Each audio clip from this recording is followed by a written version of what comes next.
হযরত মুসা আলাইহিস সালাম আল্লাহকে জিজ্ঞেস করলেন, রব্বে কারীম, তুমি আমাকে এমন একটা বাক্য শিক্ষা দাও যে বাক্য দিয়ে আমি তোমারে সবসময় ডাকতে পারি।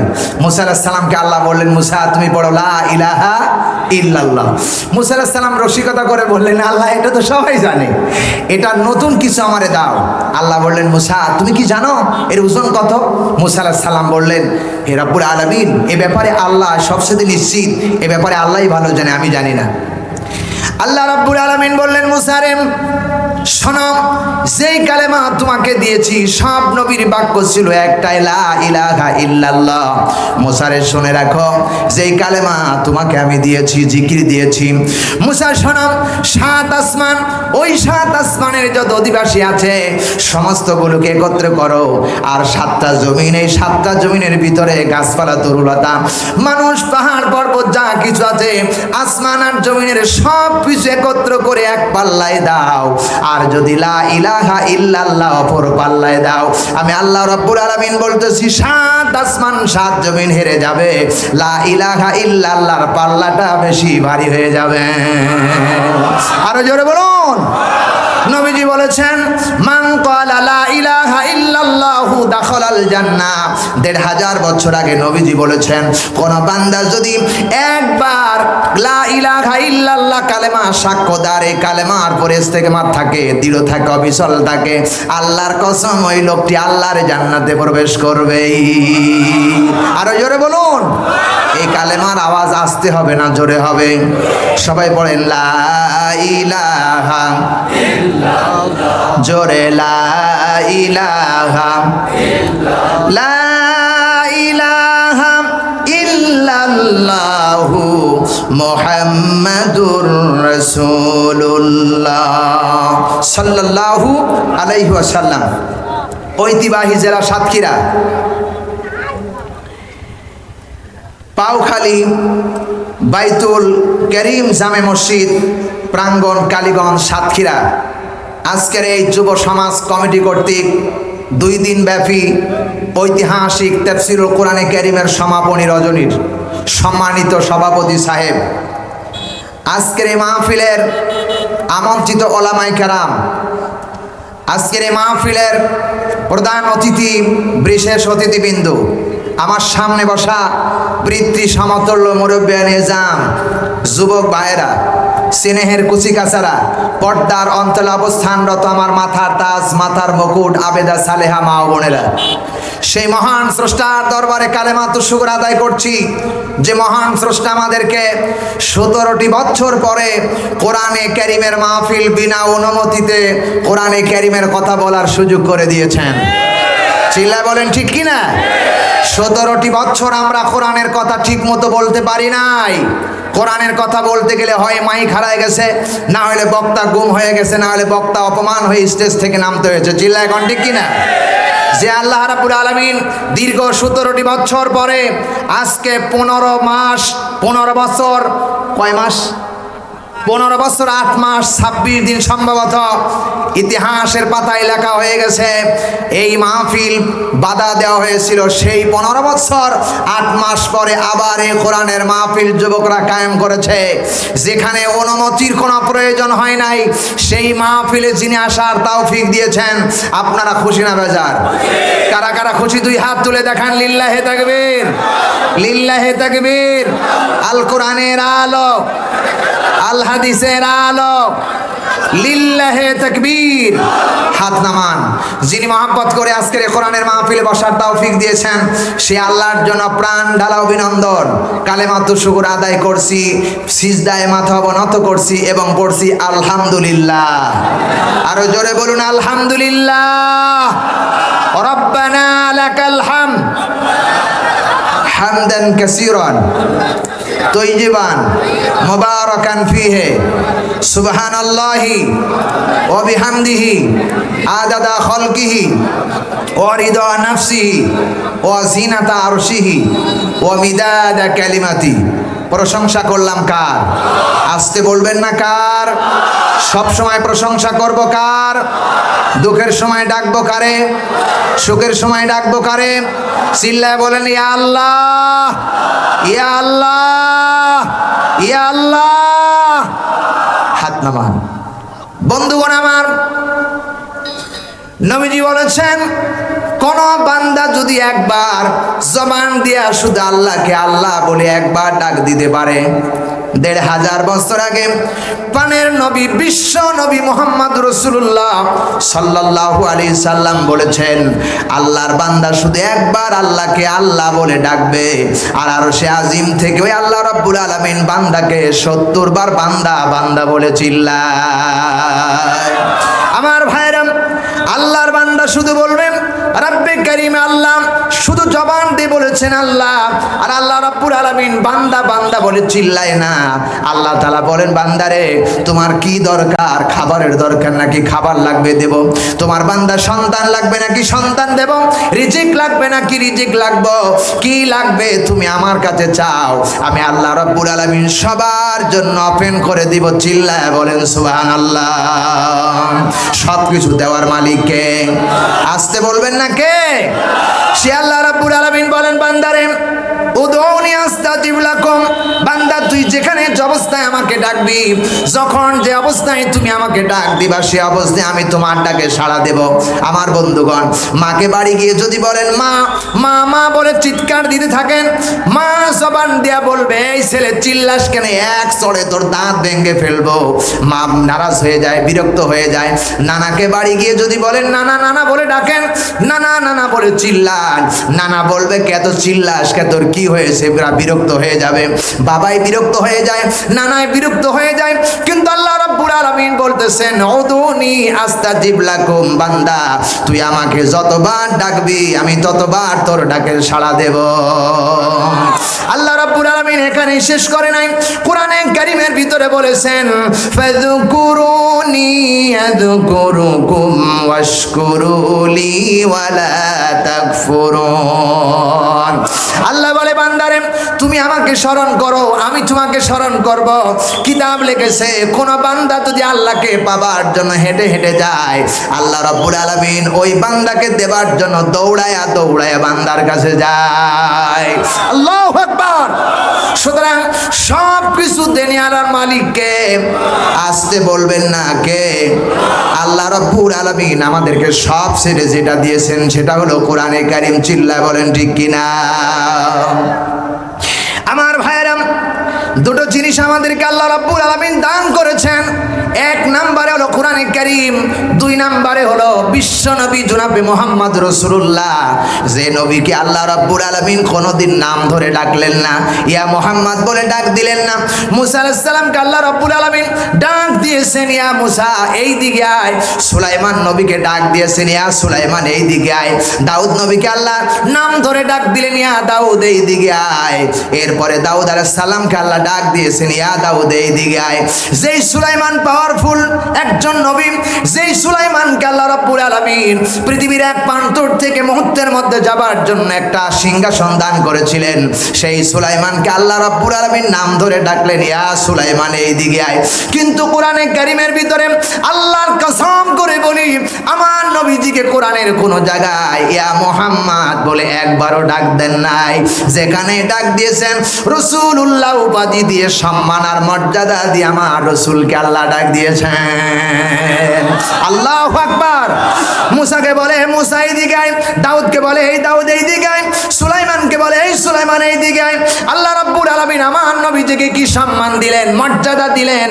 আল্লাহ তাআলা বলতেছেন মা কানা মুহাম্মাদুন আবা আহাদিম মির রিজালিকুম ওয়ালাকির রাসূলুল্লাহ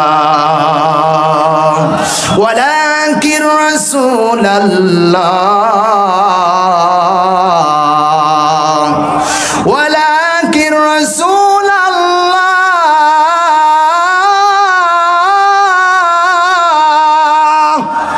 আরো জোরে বলেন আল্লাহু আকবার। আমার ভাইরা, আল্লাহ রাব্বুল আলামিন মুসার নাম ধরে ডাকলেন। আল্লাহ রাব্বুল আলামিন কোরআনে কারিমের ভিতরে বলতে পারতেন সূরা আহজাব 33 নাম্বার সূরা 22 নাম্বার পারা 5 নাম্বার রুকুর 40 নাম্বার আয়াতের প্রথম অংশ বলছি, আল্লাহ তাআলা বলতেছেন মা কানা মুহাম্মদ, এতটুকু বললে আল্লাহ পড়তে পারতেন, কিন্তু আল্লাহ তাআলা এতটুকু বললেন না, বললেন আবা আহাদিম মির রিজালিকুম ওয়ালাকির রাসূলুল্লাহ। শুধু মুহাম্মদ বললেন আমার নবীর সম্মান নষ্ট হয়ে যায়, মর্যাদা নষ্ট হয়ে যায়।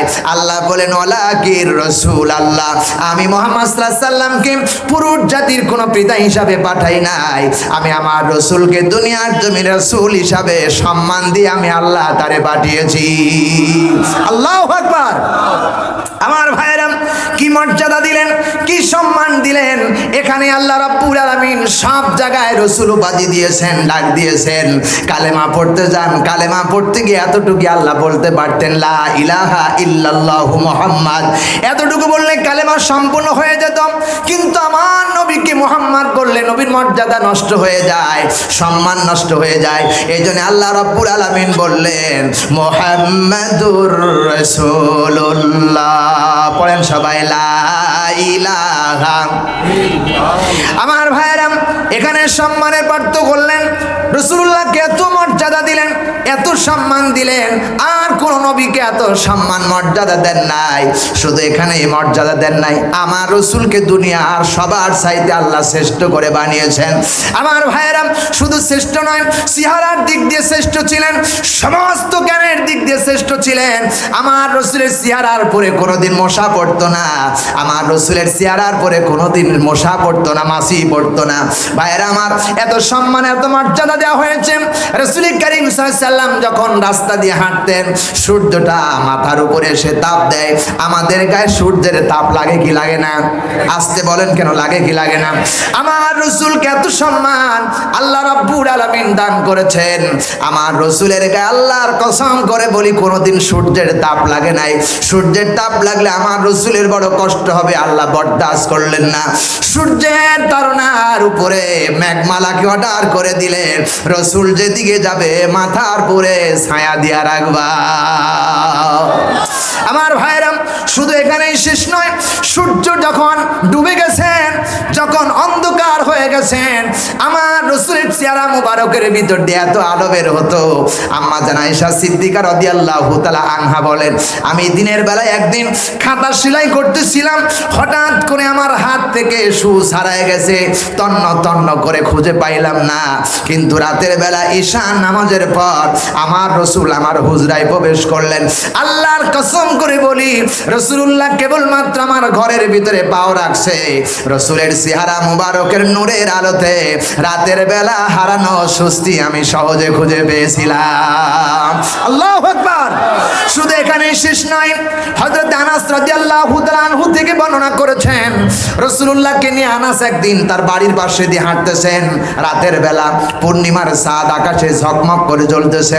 লক্ষ্য করে দেখেন আনাসের বাড়ির পাশে আনাসের মা ঘরের দরজার পাশে দাঁড়ায়া একবার আকাশের পূর্ণিমার চাঁদের দিকে তাকাচ্ছেন, আবার আমার রাসূলের চেহারার দিকে তাকাচ্ছেন। আহারে, আনাস জিজ্ঞেস করলেন, ও মা, তুমি একবার পূর্ণিমার চাঁদের দিকে তাকাও, আবার আমার রাসূলের চেহারার দিকে তাকাও, ব্যাপারটা তো বুঝলাম না, কি দেখতেছো? আনাস বলে, মা তাড়াতাড়ি করে বলো। আনাসের মা বলে, কলিজার টুকরা সন্তান, ওই পূর্ণিমার চাঁদ জীবনে দেখেছি, এত আলো আজকে দিয়েছে, জীবনে এত আলো দেখি নাই।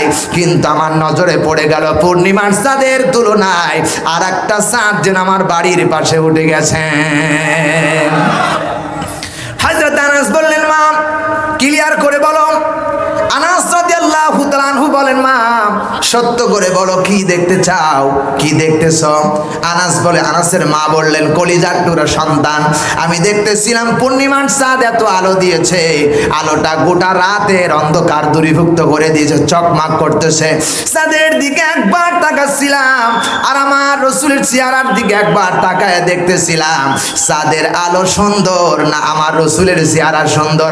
আনাস বলে, কলিজার টুকরা মা বলো তো দেখি, চাঁদের দিকে তাকায়া কি দেখতে পাও আর আমার রাসূলের চেহারার দিকে তাকায়া কি দেখতে পাও? আনাসের মা বললেন, কলিজার টুকরা সন্তান, বিশ্বাস করো আমি আকাশের পূর্ণিমার চাঁদের দিকে তাকিয়ে দেখতে পাইলাম চাঁদের যে আলো আছে, চাঁদের আলো আমার রসুলের চেহারা মোবারকের আলোর কাছে চাঁদের আলো হেরে গেছে। আমার রসুলের চেহারা চাঁদের চাইতেও বেশি সুন্দর। আমার ভাইরা, এই নবী বিশ্ব নবী মুহাম্মদ রাসূলুল্লাহ সাল্লাল্লাহু আলাইহি সাল্লামের ব্যাপারে কোরআনে কারীমের ভিতরে আল্লাহ বলেছেন, ওয়া ইন্নাকা লাআলা খুলুকিন আযীম। আল্লাহু আকবার। আরো জোরে বলেন আল্লাহু আকবার। শুধু এখানেই শেষ নয়, আল্লাহ রাব্বুল আলামিন বলেন, লাকাদ কানা লাকুম ফি রাসূলিল্লাহি উসওয়াতুন হাসানাহ। চিৎকার দিয়ে বলেন আল্লাহু আকবার। ও আমার সাতক্ষীরাবাসী, মুজিবরের আদর্শ দিয়ে জান্নাত পাওয়া সম্ভব না। চিল্লা কোন ঠিক কিনা? মুজিবরের আদর্শ দিয়ে জান্নাত পাওয়া সম্ভব না। খালেদা জিয়ার আদর্শ দিয়ে জান্নাত পাওয়া সম্ভব না। তারেক জিয়ার আদর্শ দিয়ে জান্নাত পাওয়া সম্ভব না। তোমার আমার মতো পচা নেতার আদর্শ দিয়ে জান্নাত পাওয়া সম্ভব না। জান্নাত যদি পেতে হয় ওই নেতার আদর্শ গ্রহণ করতে চাও, গ্রহণ করতে হবে যার চরিত্র আল্লাহ তাআলা আকাশের সমান মর্যাদা দিয়েছে। আল্লাহু আকবার। আমরা যখন বিএনপির মিছিলে যাই, নেতার ব্যাপারে বলি আমার নেতার চরিত্র ফুলের মতো পবিত্র। আবার যখন আওয়ামী লীগের মিছিলে যায়, আওয়ামী লীগের লোকেরা বলে আমার নেতার চরিত্র ফুলের মতো পবিত্র। আমি বলি আমার নেতার চরিত্র গোবরের মতো পবিত্র। ঠিক কিনা বলেন? আচ্ছা বলেন তো, আমার দেশের নেতা যারা আছে এরা জীবনে মিথ্যা কথা কয় না, এই ব্যাপারে কি যারা অনুসারী তারা কি নিশ্চিত? যারা একবারও মিথ্যা কথা বলে নাই, চগলখুরি করে নাই, পরের মাল খায় নাই, খাদ্যে ভেজাল দেয় নাই, মানুষকে ঠকায় নাই, এ ব্যাপারে কি আমাদের নেতার ব্যাপারে নিশ্চিত? কিন্তু আমার রাসূল জীবনে মিথ্যা কথা বলে নাই। লাকাদ কানা লাকুম ফি রাসূলিল্লাহি উসওয়াতুন হাসানাহ। যার সার্টিফিকেট আল্লাহ দিয়েছে, এই নেতার আদর্শ বাদ দিয়ে বাতিল আদর্শ যদি কেউ গ্রহণ করে আল্লাহর কসম দুনিয়ায় ধরা খাবে, আখিরাতে ধরা খাবে। সুতরাং নেতা একজন, যিনি হলেন আখিরি জামানার শেষ নবী মুহাম্মদ রাসূলুল্লাহ। এই নেতার পক্ষে আছো কারা কারা? দুই হাত তুলে দেখাও। আমার নেতা তোমার নেতা, আমার নেতা তোমার নেতা। আমার বন্ধুগণ, আল্লাহ তাআলা বলতেছেন, লাকাদ কানা লাকুম ফি রাসূলিল্লাহি উসওয়াতুন হাসানাহ। সব নবীর চরিত্রের ব্যাপারে উসওয়াতুন হাসানাহ বলা হয়েছে, কিন্তু আমার নবীর ব্যাপারে আল্লাহ তাআলা একটা গুণ দিয়েছেন। কি গুণ দিয়েছে? আল্লাহ বললেন, ওয়া ইন্নাকা লাআলা খুলুকিন আযীম। জোরে বলুন আল্লাহু আকবার।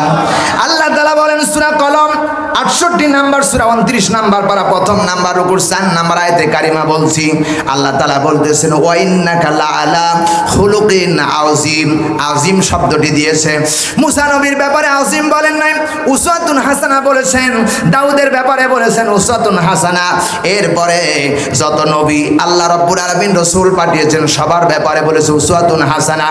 কেবলমাত্র একজন নবীর ব্যাপারে আযীম শব্দটি বলা হয়েছে। আরবিতে আযীম শব্দ বলা হয় যার গভীরতা, যার সীমা রেখা মাপার কোনো যন্ত্র নাই, ওইটাকে আযীম বলা হয়। চিল্লায় বলেন সুবহানাল্লাহ।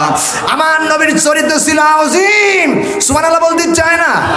প্রিয় ভাই সাহেব, আযীম মানে কি? এই যে সামিয়ানা করা হয়েছে, দৈর্ঘ্য প্রস্থ কতটুকু এটুকু নির্ণয় করা যেতে পারে। 56,000 বর্গ মাইলের দেশ সোনার বাংলা নির্ণয় করা যেতে পারে। আটলান্টিক মহাসাগরের ভিতরে কত পানি আছে সেটাও নির্ণয় করা যেতে পারে। প্রশান্ত মহাসাগরে কত পানি আছে সেটাও নির্ণয় করা যেতে পারে। ভারতের সীমানা কত বড় এটাও নির্ণয় করা যেতে পারে। এখান থেকে প্রথম আসমান কত বড় এটাও নির্ণয় করা যেতে পারে। এখান থেকে 9,30,00,000 মাইল দূর থেকে সূর্য তাপ দেয়, এত নির্ণয় করা যেতে পারে। আমার ভাইয়েরা, এই সূর্যটাকে আল্লাহ রাব্বুল আলামিন এরকম বিশাল পৃথিবী, 13 লক্ষ পৃথিবীকে একত্র করলে যত বড় হবে, এই সূর্য একাই এত বড় হয়ে করে তৈরি করেছেন আল্লাহ। এই সূর্যের ব্যাপারে আয়তন মাপা যেতে পারে, কিন্তু আমার ভাইরা শুনে রাখো, প্রথম আসমান তাকায় দেখতেছ যার কোনো সীমারেখা নাই, এটাও নির্ণয় করা যেতে পারে। ব্যাপারটা বলা হয়েছে, আল্লাহ বলেন একটা নয় দুইটা নয়, ওয়াসসামাআ রাফাআহা ওয়া ওয়াদাআল মিজান, একটা না দুইটা নয়, আল্লাহ রাব্বুল আলামিন সাতটা আসমান তৈরি করেছেন। এই সাতটা আসমান এক একটার ব্যাপারে এক একটা মর্যাদা দেওয়া হয়েছে। প্রথম আসমানের তুলনায় দ্বিতীয় আসমানটাকে আল্লাহ এত বড় বানিয়েছেন, সাগরের ভিতরে যদি একটা মার্বেল ছেড়ে দেওয়া হয়, কিয়ামত পর্যন্ত খুঁজে আর মার্বেল খুঁজে পাওয়া যাবে না। আমার বন্ধুগণ, প্রথম আসমানটা দ্বিতীয় আসমানের ভিতরে যদি ছেড়ে দেওয়া হয়, প্রথম আসমানটা মার্বেলের মতো হয়ে যাবে, খুঁজে পাওয়া যাবে না। এই প্রথম আসমান দ্বিতীয় আসমান দুটার একত্র করে তৃতীয় আসমানের ভিতরে যদি ফালায়া দেওয়া যায়, তৃতীয় আসমানের ভিতরে দুটো আসমান হারায় যাবে, খুঁজে পাওয়া যাবে না। ছয়টা আসমান সবগুলো একত্র করে সপ্তম আসমানের মধ্যে যদি ছেড়ে দেওয়া হয়, সব আসমান বিলীন হয়ে যাবে, কেবলমাত্র একটা আসমান দেখা যাবে, সেটা সপ্তম আসমান। এত বড় আসমান তৈরি করলেন। এই আসমানের উপরে আল্লাহ রাব্বুল আলামিন জুল আরশিল মাজিদ, আল্লাহর সিংহাসন তৈরি করেছেন, যেই সিংহাসনের আল্লাহ রাব্বুল আলামিন 600 কোটি পায়া রাখেছেন। এক একটা পায়া 600 কোটি বছরের রাস্তা। সুবহানাল্লাহ।